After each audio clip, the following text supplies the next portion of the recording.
Good evening, everybody. Welcome. I'm Jennifer LaRue. I'm the Director of Public Programs here at the Mark Twain House and Museum in Hartford, Connecticut. And my goodness, I'm so delighted to see so many of you here in the audience for what I know is going to be a wonderful evening. I've had the opportunity to chat with Kent and Kristin a little bit just now, and I promise you this is going to be a wonderful evening. So I'm not going to take up too much of your time with my remarks because I know you're eager to hear what the two of them have to say. But I do want to do a little bit of housekeeping. First of all, thank you again for being here, and thank you for jumping in on the chat. I see you all being very lively there. Please keep that up. It's part of the fun of our virtual programs. And know that, first of all, that this crowdcast is being recorded, and you can come back and watch it anytime you like. But one of the magical things about crowdcasts is that the chat remains live in perpetuity. So if you make a friend across the world or whatever, you can come back and chat here whenever you like. However, toward the end of our program, Kent and Kristin have graciously agreed to a question and answer session. And if you have a question for them, if you would put that in that ask a question section at the bottom of your screen rather than in the chat, that'll make it a lot easier for us to manage that part of the program. So I'll be reminding you about that later on, but please try to keep that in mind. While we're down there at the bottom of the screen, I also want to point out that long green bar that says your support is vital to the Mark Twain House and Museum. Donate here, please. Truer words were never spoke. We are very proud of the work we've done during the pandemic at the Mark Twain House to remain engaged with our audiences across the country, across the world, and to provide really quality programming to help people manage their way through this terrible experience. But it has not always been easy. We've been without our main source of revenue for a good part of the pandemic, which is our guided house tour. I'm pleased to say that we are back in business with that. We're offering tours regularly and they are selling out. People are coming in droves, but we've got some catch-up ball to play, to be honest with you. And we're a private nonprofit organization. We're not a state or federal organization.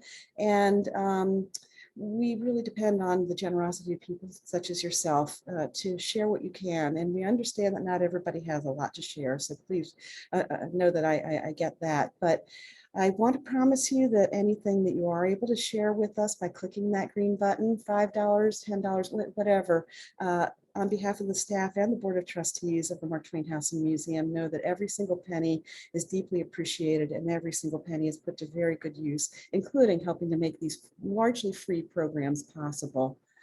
I want to make sure that you know that you have an opportunity to purchase. There's a link in your chat tonight to purchase Lightning Strike, a signed copy.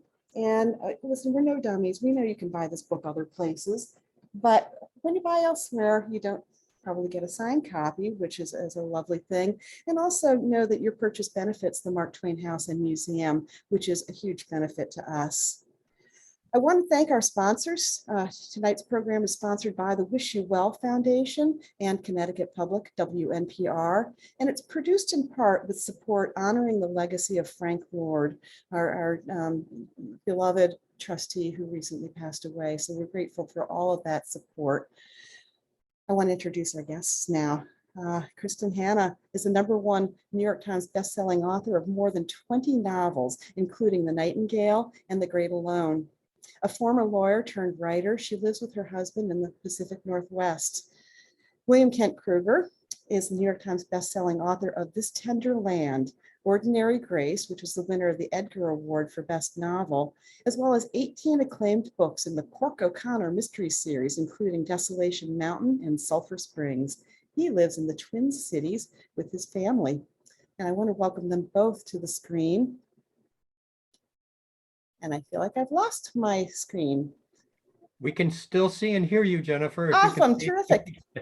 Then I'll just proceed and I'll catch up later. So welcome both of you and thank you so much for doing this. It's an honor and a privilege to have you both with us. And I just wanted to point out that, Kent, you were here doing a virtual program with us very early in the pandemic in June 2020 in support of your novel, This Tender Land. And we're so delighted to have you back. We had planned that to be an in-person event, but then the pandemic descended. and we pivoted to virtual, and we just had a lovely evening. And it's so wonderful to be back. And thank you again for, on the spur of the moment, agreeing to host this conversation this evening. The pleasure is all mine and ours, I have to say. And then Kristin, I was mentioning before we got started that everywhere I went this summer, somebody was reading one of your books, and around the pool, in my building, at the beach, everywhere. So, and everybody looked really happy about it. So I'm just so glad to have the two of you here, and I'm going to sit back and enjoy the conversation. And Kristin, you'll let me know when to come back up for the question and answers at the end? I will. All right. Thank you. Have fun. I'll see you in a little bit. Well, thank you. Thank you, Jennifer, and Mark Twain House and William Kent Krueger. I cannot tell you how thrilled I am to be here. And I just want to share a little bit about our history, Kent, before we dive into all of the interesting stuff we have to talk about. So you and I was saying earlier, have become pandemic pals.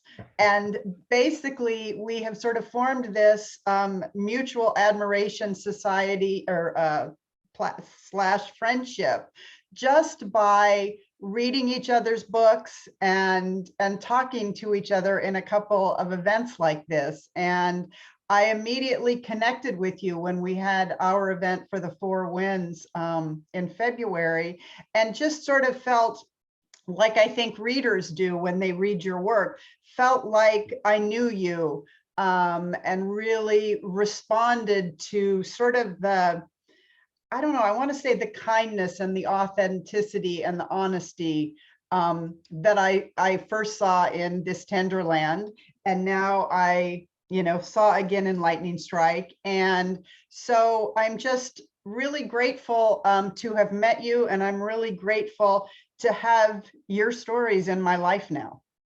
I have to be honest with you. When I was going to be a part of when I was going to interview you when the Four Winds came out, I was intimidated. It's Kristin Hannah. I mean, she wrote The Nightingale, like the hugest book in forever. And I read The Four Winds, and I just was swept away by it. It was one of the finest pieces of storytelling I've read in a very long time. And I thought, oh my God, I'm going to be talking to Kristin Hannah. And then you were just such a wonderfully nice, genuine person, so easy to talk to. And I couldn't be happier that our virtual paths have crossed. And I look so forward to that day when our paths will cross for real. In real life, for real glasses of wine outside in the real world. Here, here. Wonderful.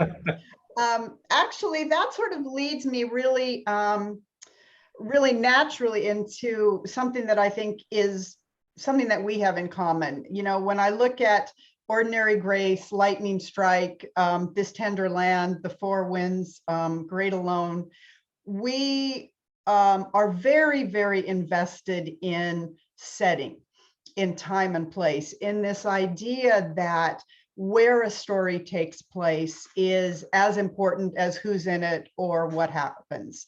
And with Lightning Strike, I have to admit, this is not a setting that I know particularly well, the Northwoods of Minnesota. And I found the whole sort of political, social, everything about it fascinating. And I just wondered sort of how you went about it, how you built these settings, why you choose them, and why they mean so much to you. Let me begin by saying that although I write about Minnesota, I'm not native. Didn't move here until I was about 30 years old so that my wife could go to the U of M law school. And before that, I was a nomad. I lived in lots and lots of different places. So I never really had anywhere that I called or thought of as home. But honest to God, the minute I set foot in Minnesota, I knew I'd found home. I fell in love with this place and with its people. So I always knew that when I got serious about my writing, it was going to be somehow a homage to this adopted home of mine. I had the great good fortune of hearing the editor of a writer named Tony Hillerman. I don't know if that rings a bell with you, Kristin. Okay, Sure. Tony Hillerman. For those of you who are watching who don't know the name, Tony Hillerman was an icon in the mystery genre. He wrote a series that was set in the Four Corners area of the Southwest, and that dealt significantly with the culture of the Diné, the Navajo. And Eamon Dolans, when I heard him speak, threw out a phrase. He said, what Tony Hillerman writes is Domestica Exotica. And I think it was, I'm sure it was a term that Eamon Dolans had coined himself. But what he meant by that was this. He said, Tony Hillerman writes about an area that is within the United States. Everybody knows where the Southwest is. But it is a place not many people know well, so it's exotic to them. And so I've always thought that that is kind of what I do. I write Domestica Exotica. I offer readers a glimpse of a place that I have come to know and love deeply, know well and love deeply.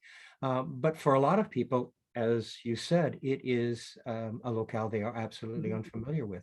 And so I want readers, when they leave, to have a sense that they have really been here. Sensually, they've been here. Culturally, they've been here. As you say, politically, they've been here. They have really experienced Minnesota, at least northern Minnesota. Southern Minnesota is a different animal altogether. But it is one of the things I try to do is show my love of this place in every line that I write. It's a Valentine to this place.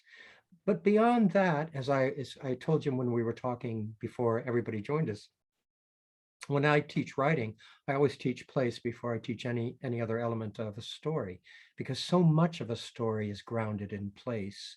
It's not just the setting, it is where motivation arises, it's where character arises, it's the atmosphere of the story. I mean, it is probably the most important element of a story, at least in my thinking. And those writers whose work I love, yours included, are writers who write profoundly out of a sense of place. But, you know, I write about Minnesota. I live here. I, you know, am steeped in Minnesota all the time. But you wrote about France and Spain, actually, as well, in The Nightingale and in The Four Winds. The Panhandle, the Dust Bowl, Texas, is so profound. How do you do that if it's not a place your heart is necessarily invested in? Well, you know, I just have to say, I've got questions just like bumping around like a pinball machine in my head from everything that you just said. But the response I have to that and what I was thinking as you were saying, as you were talking, was back in my early days, I started as a very science fiction girl, a horror girl, fantasy, all of that. Dune, I can't wait for the movie to come out, you know, so. The remake, the first Dune was horrible. Yes. I'm looking forward to the remake too. We have our fingers crossed. But what I loved about fantasy then, what I love about fantasy now, is the world building aspect of it. Really good fantasy creates a world that you've never seen before, you've never imagined, and yet the great writers can make you feel like you're standing on the sand planet or in Middle Earth or wherever it is. And what people don't talk about enough, in my opinion, is it's also true of historical and contemporary fiction as well. It is still our job as novelists to create, you know, the Northwoods of Minnesota or the Four Corners or Texas or whatever it is. It's our job to world build so completely that someone who has never been to that part of the world sees something new and recognizes what they know at the same time. And that's really sort of the key. Now, if you're lucky, like with you, you've lived there, and so you can bring all of that from your own experience. And I do think that creates a level that is maybe beyond what someone like I can do for Texas Panhandle in the 30s. But I have found sort of over time that if you're focusing on the world building, and that means the specific detail, the minutia, the things that a lot of writers just kind of overlook, I do think you create this world that is immersive. And, you know, and the thing like lightning strike, for example, you know, you've got this world that we don't know, and you've got this historical perspective that you're bringing into it, with the Relocation Act, is it 1956? That's right. And this idea of how we treated Native Americans then, how we're treating them now, how they fit in and how we fit into the fabric of a society that they've always been a part of. And to me, I just found that so deeply fascinating, because it wasn't just like running parallel to your story. It wasn't something that you dove in and out of. It was part of the whole fabric of Cork and your plot and your characters and your story. And obviously, I felt like you had something really important to say about that. You know, I like most white folks, you know, I have to be honest with you. I have no native blood in me whatsoever, not a single drop. And like most white folks, I had no idea about the Relocation Act of 1956, but I have a friend who is a member of the Mille Lacs Band of Ojibwe tribal police who, as we were talking one day, began talking about the Relocation Act and talking to me about the devastating effect that it had on Native communities across the country. And I just happened to be looking for an idea for the next novel.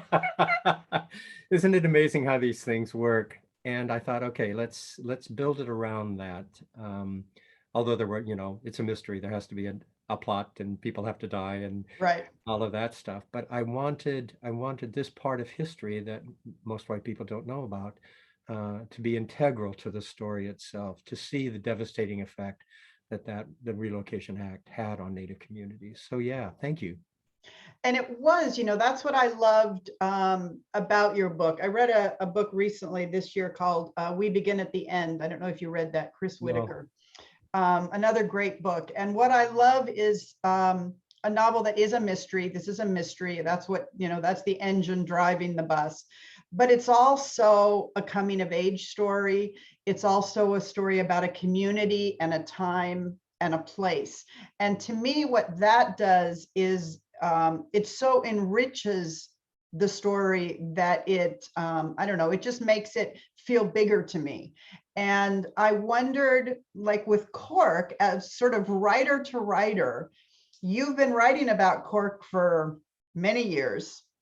And all of a sudden you write this prequel to a best-selling series. And it's him as a 12-year-old boy, and sort of the year that he becomes the Cork that we will fall in love with later. Did you know his story when you were writing all those novels, or did you have to go in search of it and then fit it in with everything else that you'd already said? You know, I am fairly fresh from having written 2 standalone novels that use as narrators adolescent males. Right. So I have been steeped in the adolescent male voice and psyche for a very long time.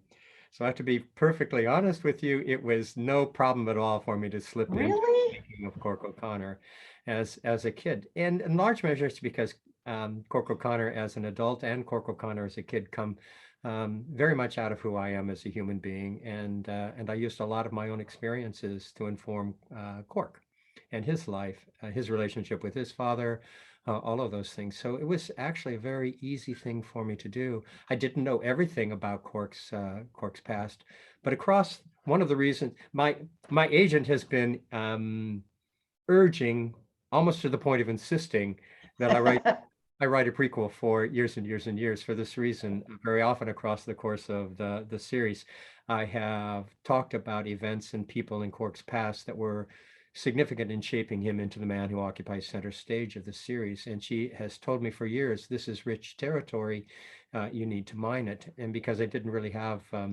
another compelling idea, I thought, okay, we're going to do the Relocation Act of 1956. We're going to take Cork back, and we'll see who he was then, and who everybody else in the series was then. So the groundwork for who Cork is was already there, and then I simply had to fill in the the events, the experiences, the friendships that would be a part of the plot. And so does it feel to you, did it feel to you as you were doing it and now in retrospect as a standalone novel or as a part of the series? I think it is the dual nature of this book to be both. Both. Yeah, I think it stands for, I'm really happy that it does stand quite well as a standalone.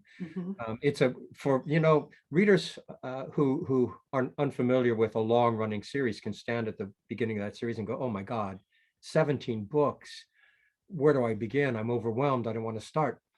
But with Lightning Strike, a prequel, a reader has to have no knowledge whatsoever of Cork O'Connor or the elements of the story of any of the series, the history, in order to enjoy this. So it is really, I think it's just fortuitous that it happens to be a really good introduction, book 18, to the rest of the series, because for readers, it will be an introduction to Cork. It'll be an introduction to the characters who will occupy much of the time in the series. It's an introduction to the elements that readers can expect in a Cork O'Connor novel. And it's an introduction to me as a storyteller. This is my voice. So I think it stands exceptionally well in that regard. But for readers who are familiar with the series, it's just a wonderful opportunity to look back at Cork and see him in a different way, in a different light. So I think it functions in both ways quite well. Well, and you know what's so exciting about this? I saw something, somebody posted something about this on social media recently, and I thought of you. This, when you discover a book, so like I had gotten an early ARC of Lightning Strike and tore through it and read it and loved it and gave it to my husband, who read it, who does not read very much of what comes into the house for me, by the way. And then I gave it to my neighbor and they loved it so much. And they called me and said, oh my gosh, there's 18 books here. And there's nothing better than that moment of finding a new author and realizing that they've got a whole world out there that you get to jump on board. And especially, I think, during this pandemic, it's just so wonderful for people on both ends of the spectrum, both the people who already love Cork and these people who, I think, after Tenderland, I think you have a lot of new readers as well. And Lightning Strike is just a wonderful opportunity for them to follow you. And one of the things that I like about Lightning Strike is that if people are unfamiliar with the Cork O'Connor series, but they know either Ordinary Grace or they know this Tender Land, this is going to feel very right for them. Yeah. Because in addition to the two really kick-ass mysteries at the heart of the story, it's also a coming of age tale. Yeah. So they will feel in very familiar, comfortable territory with it. Yeah, absolutely. And as you were saying earlier, there's a real shared DNA in a way between this Tenderland and Lightning Strike, sort of in tone, in characterization, in the narrator. I think those books actually work beautifully together. For if people love one, they're definitely going to love the other. So could I ask you a question? Oh, sure. Off topic. Oh, good. It's sort of back a ways. You spent some time growing up in Alaska, yes? No, actually, I mean, I spent a lot of time going to Alaska because my family's business is up there. Okay, so you spent a lot of time in Alaska before you wrote The Great Alone. Right. Because you had spent so much time in Alaska, did you find the writing of that story to be any easier than The Four Winds or The Nightingale, for example? That's a very interesting story. And unfortunately, it's a very long-winded answer, which I would have to tell most of it over alcohol while we're sitting somewhere. I have a glass of wine. You have a glass of wine. The bottom line, I mean, the interesting thing about The Great Alone to me is what happened in a nutshell was I wrote The Nightingale. And that was a big departure for me, or seen as a huge departure for me, which leads me to Ordinary Grace. Remind me, I want to come back to that. But it was this big departure. And I finished it and turned it in and began to see that there was a chance that this book was special. You know, I mean, this is book 21, so you don't expect it anymore, you don't know. But I started thinking, okay, this book has something that I saw that I believed it could have and that I hoped it could have, but you never know if you can pull it off. Yeah. And so I started hearing the reviews and talking to booksellers and going, this book might do exactly what I wanted it to do, which was take me to a new place. But then I had to follow it. And so I sort of got in my own head and I thought, I'm going to write something that cannot be compared to The Nightingale in any world, in any by any reviewer or reader or whatever. So I decided to write The Great Alone, and I set it in Alaska because I knew Alaska and I had already dithered for a very long time. And the bottom line was I set out to write a thriller, domestic thriller. And I have great respect for you guys that can use a mystery or a thriller to keep a plot running, because it turned out that I could not. I just could not. After 2 years, I had to throw the book away. I just thought, I'm not good enough. This thriller is not working. So I took the only thing that was working, which was the Alaska setting. And by then, Nightingale was already successful, and it was more successful than I ever could have imagined. And that allowed me to say, okay, I don't care anymore. Now I just get to write what I want to write. And so, yes, the ultimate answer is the final version of The Great Alone came very easily. And it was because things I knew, 1970s, lived through them, Alaska, lived there, homesteading, been there. So yes, it made it a lot easier. And that was sort of going to be my question about Ordinary Grace. So it is often difficult in the middle of a long-term career to change gears, to say, okay, I'm doing very well with my my series here. Yeah. Everybody's invested financially and otherwise in you continuing to do what you're doing. And then you say, look, I think I'm going to write a standalone. And so what made you decide to do that, and how did it happen, and how do you feel about having made that change? Okay, here comes a long-winded answer. You better have it.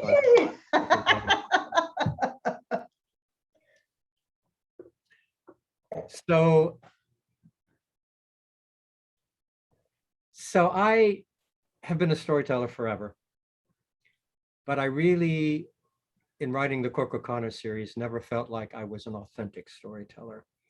I was creating stories that didn't come from, I thought, a place that all great stories come from, which is deep inside yourself. Oh. Then I had an idea that was different from the Cork O'Connor series and that spoke to me in an entirely different way. But when I proposed the project to my publisher, they didn't want it. In fact, Kristin, they called me out to New York City in kind of a panic and set me down and said, we only want Cork O'Connor novels from you. So I knew if I wrote this piece, it was going to be a risky proposition, but it spoke to me in such a deep, compelling way. I knew I had to write it. And across the course of the next 3 years, without a contract, I composed the manuscript for Ordinary Grace. Even though my publisher had told me they didn't want it, when I finished it, I went ahead and sent it to my editor at Simon & Schuster. She fell in love with it. And she said, of course, we're going to publish it. And they did. And Ordinary Grace then had this really wonderful, really gratifying reception from critics and readers alike. It won tons of awards. It's been translated into oodles of languages. It sold a gazillion copies. And when my publisher saw how well that book was doing, oh my God, did they want another book just like it? I signed a contract for a companion novel. They paid me a shitload of money. And I spent the next 2 years writing what I believed would be the companion novel to Ordinary Grace. That manuscript was contractually due to my publisher 6 years ago, Kristin. 2 months before the contractual deadline, I set up a meeting in Chicago to talk to my agent about revisions to the piece because there were problems with it. I knew it, she knew it. 2 days before we got together, I sent her a note saying, when we meet, I don't want to talk about how we revised this piece. I want to talk about how we keep it from being published.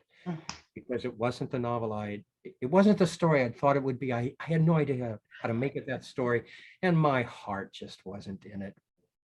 My publisher turned out to be quite understanding. They said, fine, you don't have to give us this manuscript, but you still owe us a companion novel. So here's what was going on. And I think maybe you might have felt this after the great success of The Nightingale. The expectations for that follow-up Yeah. novel were enormous. And the It's whole time I was trying to write the story, I just felt crushed by the weight of right. all those expectations. And the truth is, when I was writing it, what I was doing was trying to meet everybody else's expectations instead of writing the story that spoke to me from my Yep. heart. But as soon as all that weight got lifted off my shoulders and I was free again, I saw the story. I saw so clearly the story I should have been writing, the Right. story that did speak to me from my heart. And that story became This Tender Land. That is so, I mean, this is basically, we're telling the same story. And I will say, for any of the authors or aspiring writers out there, what is unusual about our story here, Kent, is the truth is that after something like Ordinary Grace or The Nightingale, they will let you publish whatever you want. Yeah. So the key is not, the key is in having the strength and the courage to say, not this, and to take the hit that comes with that, and then, you know, bet on yourself after that. Because I do think that there is an issue sort of with dealing with success. I wonder how these people who have, you know, remarkable success in book one, like how you even overcome that. Because at least, you know, with you and I, we knew we were storytellers. We knew we were writers. We have a set of tools in our toolbox that is craft. And, you know, I don't know how you try to recreate magic when you don't actually know how you did it in the first, you know, place. So that is just remarkable. And I love hearing that story because I think it's so important. And writers don't talk enough about this idea of judging your own work harshly and knowing when to bet the farm, but knowing also when to say, yeah, not this one. Yeah, you know, I could have published that manuscript, Sure. the other story. But I was disappointed in it, and I knew if I was disappointed in it, readers would be disappointed in it.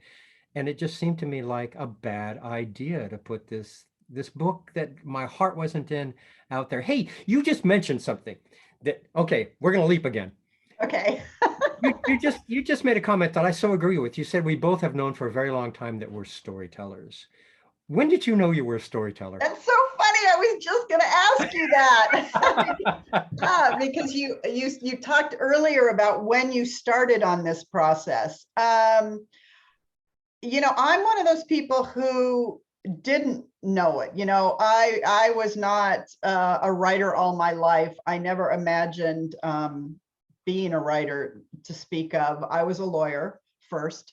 And you know, again, to compress a long story, my mother was dying of breast cancer when I was in law school. And we ended up having a conversation and I complained about my schooling. And she said, you know, don't worry, you're going to be a writer anyway. And we started writing a book together, like plotting a book together. And she was the one, obviously, I know now that I'm past the age she lived to, that this was her dream for her as well as her dream, you know, for me. Yeah. And so it wasn't until years later when I got pregnant and I had my son, and I had a really difficult pregnancy. I was bedridden for a long time. I knew I wouldn't be able to have other children. And so I thought, well, my mom said I was going to be a writer, you know, how hard can it be? Let's try that. And I did. I thought, how hard can it be? I'm super talented, clearly, so let's just give that a try. And so I did. I just wrote my first novel while I was pregnant, actually.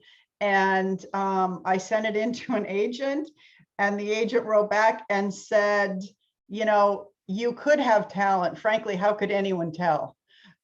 You have no idea how to write a novel. But by then, of course, I was hooked, you know, and there is something so primal about writing. And it just, I come from a long line of Irish and Welsh storytellers. And so that sort of is how it began. And I would say that I probably wrote 10 novels before it occurred to me that I might have talent. I just really thought that I was disciplined and dedicated and, all of those sorts of things. But I understand now in looking back that I'm a storyteller. And so when you say, I knew I was a storyteller, but it didn't feel authentic, that speaks to me exactly, because there is a whole part of this world that judges books on something other than storytelling. Yeah. So now your origin story. Yeah, I've always wanted to be a storyteller. Always. This is the story I tell audiences. I'm a storyteller because of my parents, honestly. I'd be a Freudian analyst dream. I blame everything on my parents. So when I was a kid, I had parents who read to me. Like, I hope the parents of everybody who's watching here, when I was a kid, I never went down for a nap, never went to bed at night without a story being read to me. So I grew up thinking of the world in terms of stories, and I always wanted to be, for whatever reason, wanted to be one of the storytellers. The first story I remember writing, Kristin, was a short story in the 3rd grade. It was called The Walking Dictionary.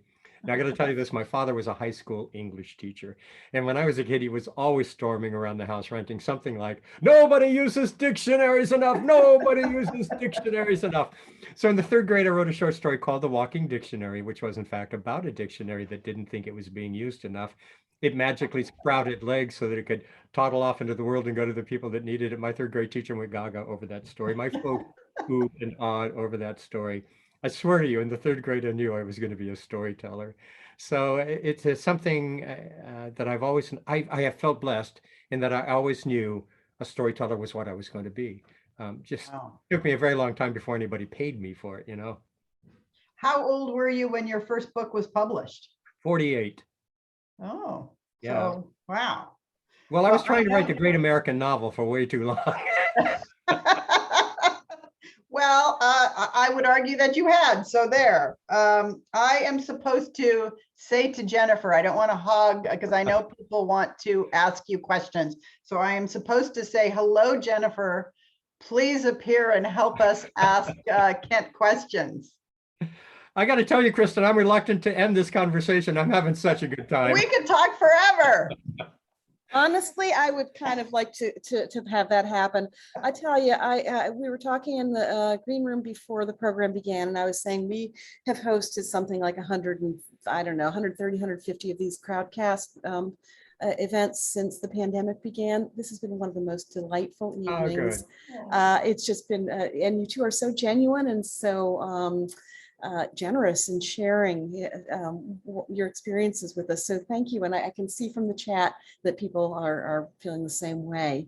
I'm going to invoke host privilege here and ask the first question, which is kind of an amalgamation of some of the questions that people have asked already, which is, can each of you talk nuts and bolts about your writing process and how perhaps if it has changed during the pandemic at all?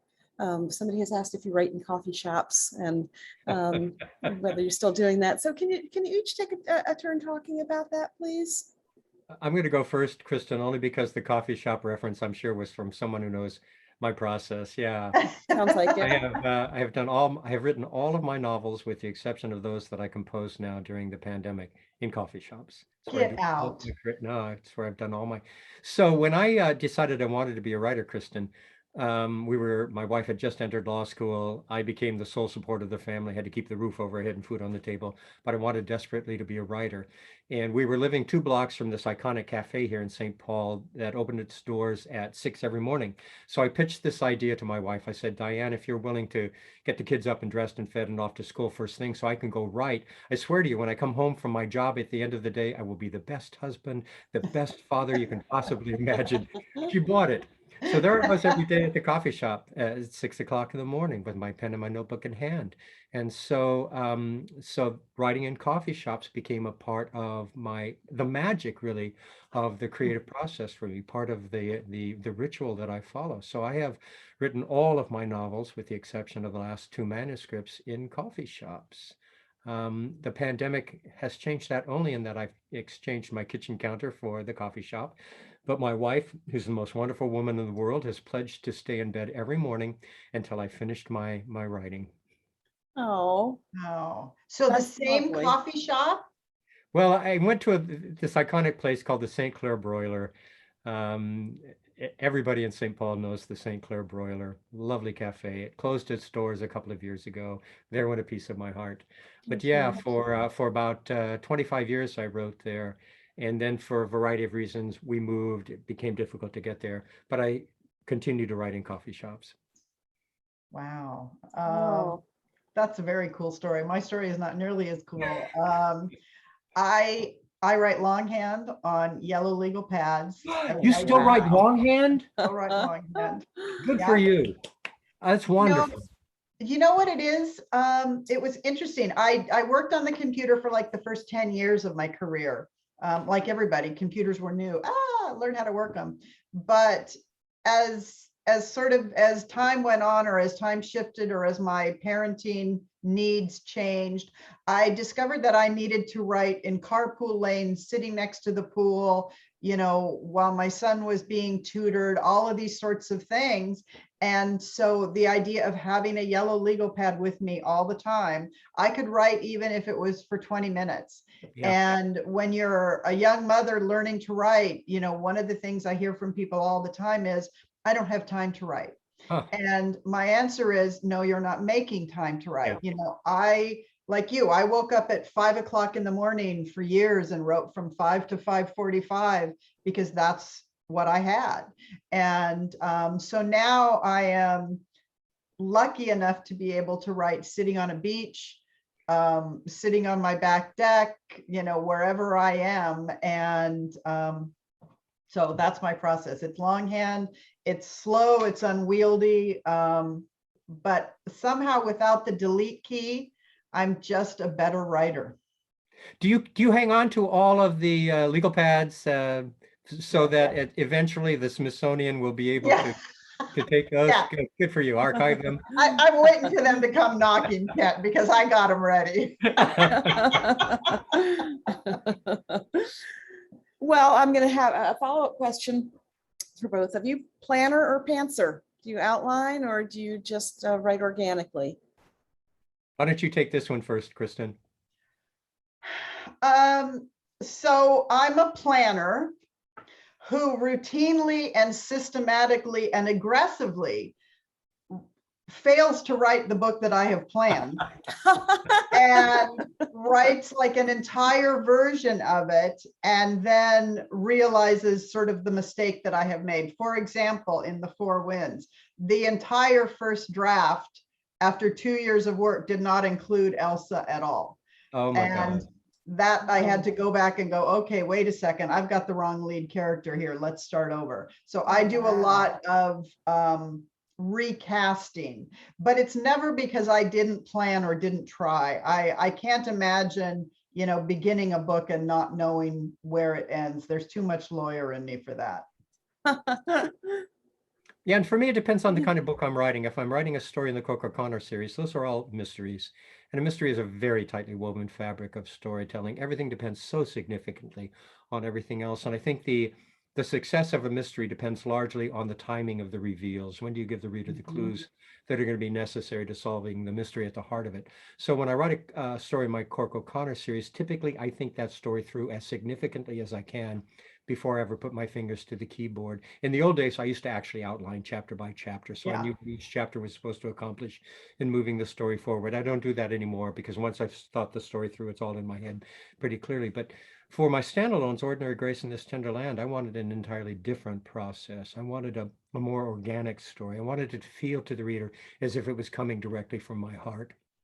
So I only knew a few salient elements of the stories that I was going to write, and then I launched into the writing of it, and I let the story reveal itself to me as I went on. And I got to tell you, Kristin, those were two of the most ordinary grace in this tender land were two of the easiest, actually, and most extraordinary Really? storytelling experiences I've ever had. So did you ever like go tragically wrong? Or if you did go wrong, were you able to pull back really quickly and sort of recast, or did it just unfurl? For ordinary grace in this tender land, it just unfurled. It Ugh. unfurled in such a natural way. Honest to God, I know this is going to sound woo-woo, but it often felt as if the story was being delivered to me. It came that Wow. easily to me. In the Cork O'Connor series, even though I outlined, I've had only one. I have had one book change significantly. That was I think the fourth book in the series, Blood Hollow. It was supposed to be my protagonist, Cork O'Connor's wife, is a lawyer in the early part of the series, and it was going to be Cork was going to do the investigating. Joe, his wife, was going to be in the courtroom, and it was going to be a Perry Mason a la you did it, you know you did it, kind of a thing. But in the middle of the writing of that story, I learned that my mother was dying, and everything that all of my concerns, all of my questions changed. And so I changed that story. It became the first story I wrote that is essentially about the importance of the spiritual journey. And it changed because I needed that story to say different things. Wow, Beautiful. very beautiful. And again, thank you for being so candid and sharing so much with us. Somebody has asked, do you have a preference, Kent? Did you enjoy writing the Cork O'Connor novels or the historical fiction kind of novels more? And it sounds, I think you might have tipped your hand a little bit there, but tell us a little bit about the difference. Well, I wouldn't say necessarily more. Cork O'Connor has been my bread and butter for so many years, and I love spending time with Cork and with all of the characters who surround Cork, particularly Henry Malou, the Ojibwe healer at the heart of so many of the stories. I love the opportunity that writing a Cork O'Connor story always affords me to go up north and do my research. If there are any IRS people watching, I'm up north doing research. Oh, and there definitely are. But the difference is that my standalones have come from a different place. I'm writing a third standalone right now that will be a companion to both Ordinary Grace and This Tender Land, and it also is coming from a different place and coming to me very easily and very naturally and authentically. I think I just want to point out, it's really interesting when you get to a point, because I know people who, when they're trying to learn, there's so much to learn. It's so difficult and it feels so all consuming. But if you stick with it and you just keep showing up and writing your stories and writing your books and getting better, you get to a place where it's what Kent's talking about, where you have a skill set that is ingrained enough to allow you the kind of freedom to channel a book in that way. You know what I mean? Because you know how to write sentences, you know how to do characters, dialogue, pacing, all of those things are already on the table. And it's really, it's a wonderful thing to feel yourself flying. I mean, that's what it feels like when you're exactly, Kristin. Exactly. You know, So- when I taught writing, the first thing I would say to my students when they walked into my class was this: if you're here because you think it's going to be really cool to call yourself a writer, or you're thinking you're going to get rich and famous at it, I can pretty much guarantee you'll be disappointed. But if you're here because writing is what you love to do, because it's what your heart tells you you have to do, I can guarantee a different experience. And I think in the end, it's not going to matter whether you become rich and famous, because what you will have done is spent your life following your passion, and what could be better than that? But I also told them this: if you're true to that journey, eventually you'll discover the writer you were always meant to be, Right. and you'll be writing the stories you were always meant to write, and that's when the doors will open for you. I mean, I absolutely believe that we are not given this passion without the ability to make it come true. The problem is it takes a lot of work to uncover that ability, you know, to get to the point where you can do that. Do you know, and there's another obstacle that writers, all of us writers face, and that's the gauge of success. There are so many bars that are set, and they are arbitrary, absolutely arbitrary. The New York Times bestseller list, the number of sales, starred reviews, awards, those kinds of things. And all of that is just completely out of your control. The gauge of success should be, how do you feel after you have accomplished the work? Yeah, I used to give a speech years ago that the headline was, "You define success your way. You Yes. choose it." You know, is it finishing? Is it writing every day? Is it improving? Because if you're looking for someone else to define your success, you're standing in a hole from the very beginning. Oh, that's a hole from the very beginning. Beautiful analogy. Poor Jennifer, she's got like all these questions to No, ask. no, I actually We're don't. having too much fun. And I'm going to encourage you to continue, because I've actually kind of run through the audience questions. I think everybody is a little bit like, oh, this is so awesome. I can't contribute to this conversation. So I'm going to encourage the two of you to continue chatting, because it's just so lovely and so inspiring for me. And I can tell for the audience as well. So, and I have two computers open, so I'm looking at questions on one and Kristin, talking could I to you on ask the you a other. question? And you don't have to answer it if you don't want to. Did your mother live long enough to see you become a published author? In fact, I wrote the first page of the novel that she and I had researched on the very day she died. And so I was able, my dad called and, you know, I rushed to the hospital and I was able to whisper in her ear, I started writing. But that was, you know, as far as that got. Believe me, she is sitting somewhere with a martini telling all of her girlfriends, I started this. Definitely, definitely. Well, my father, the high school English teacher, became my #1 fan. Oh. And honestly, when I wrote Ordinary Grace, he was in a place in his life where he really, he couldn't comprehend stories anymore. And when I wrote Ordinary Grace, the father in that story is really pretty much based on my own father. And I was sorry he really couldn't comprehend that. But I so appreciated that and I wrote that story. I changed my whole approach to language in that story because of my father. I wanted my high school English teaching father to be proud of me and this story. You know, one of the things that I find so great about writing in general is, in a way, it's instead of therapy, because what we do in so many, like if you look back at a lot of my books, you will find the question of who was my mother, who is my mother, is in book after book after book, because I'm on this constant search. I lost her when I was 25. And so I'm on this constant search for, am I like her? What would she have been like? What would she have to say about my life? And I wrote a book called Firefly Lane, very much as you did, by the way, on spec, because my current publisher didn't want it. You know, I took 2 years off to sort of follow my dream and my heart on this. And I wrote this book about a woman who, you know, suffering from breast cancer. And I didn't realize that I was exactly the age that my mother was when she was diagnosed when I started it. And I was exactly the age at her death when I finished it. Oh, and so it felt like you were saying, it felt like she was there with me the whole time, that she was telling me, use your imagination. You've got everything you need to know about who I was. So go in search of me.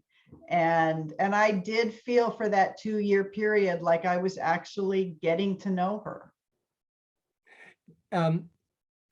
I know that when we talked earlier conversation, when the Four Winds came out, I asked you this question, and I think you were kind of circumspect in your response. And maybe you still need to be for a variety of reasons. Who knows? What are you working on now? Oh, I'm still circumspect. Okay. You know, This has been an interesting thing, and I don't think I'm alone in this. So I've always been like really a hard driving professional writer, like we're saying, I'm getting up at 5 a.m. I'm writing my pages every week, week in and week out. I'm getting it done, whether my son has chicken pox or whatever it is. I was always that writer. And I first stumbled for the first time ever after The Nightingale, when I had difficulty sort of finding who it was I was going to be in this new world. And then the next thing that sort of knocked me out was this pandemic. In a time when it should have been completely ordinary for me to just sit down and write a novel, I was very sort of discombobulated. I couldn't do my exercise classes. I couldn't go to Hawaii, which is where I write a lot of my books. I couldn't do a lot of the things that I normally do. I couldn't see my son. I couldn't see my grandchildren.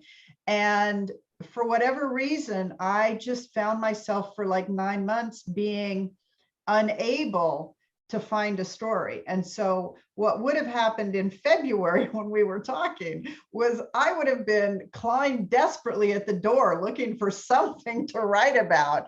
I have finally found it, and I'm finally working on it. It's another historical female-driven novel. But I don't say as much as I used to anymore, Kent, for a lot of reasons, mostly because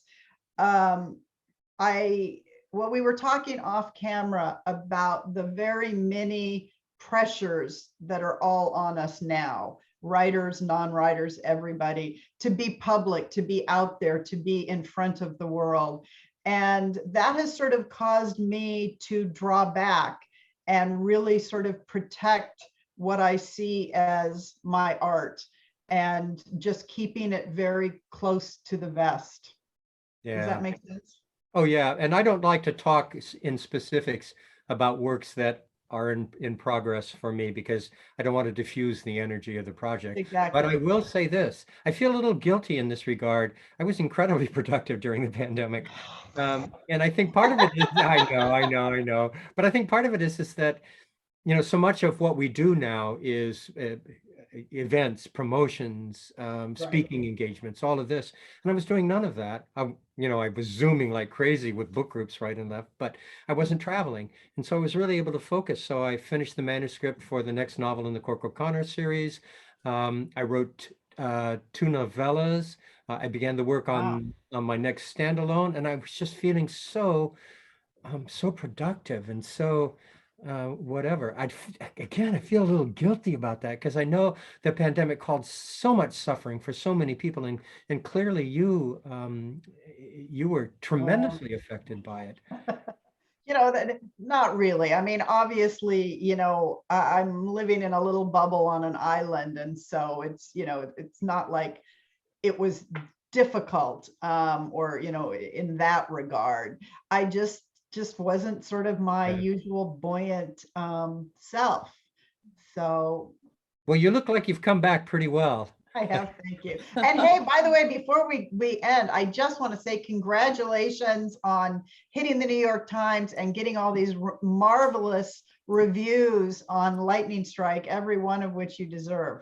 Well, thank you very much. And I'm sure part of the reason I hit the list was that wonderful dust jacket quote you gave me. It's stunning. I gotta tell you, this has been one of the best evenings ever. Thank you so much, both of you. I just hanging on your every word, and I know our audience is as well. Speaking of audience, if you were not inclined to click the link and purchase this book before, I can't imagine that you aren't now. So please go ahead and do that. I don't think you'll be sorry. And I want to say to both of you, and Kent, I've talked to you about this before, but I'd like to point out that the Mark Twain House is a writer's home and a home for writers. And Kent is already a member of our family of writers. And Kristin, I'm delighted to welcome you to that family as well. And let's do this again, but in person as soon as we can, please. That'd be something to toast to. But I'll in the drink to meantime, that. I will would love to, definitely. Oh my gosh, I have an empty glass. What shall I do? Oh dear, well, I don't know. That's a quandary. That is a quandary. But I can't thank you both enough. Thank you so much. And thank you to our audience for your enthusiasm and your great questions. And thank you again to our sponsors. And let's do this again very soon. And thank you to Steve behind the scenes. Good night, everyone. Thank you, guys. Thank you so much. Great seeing Delightful. you. Take care, Kent. Good luck. Nice to meet you, Jennifer. Nice to meet you too. Hope to see you again soon. And you too, Kent. Don't be a stranger.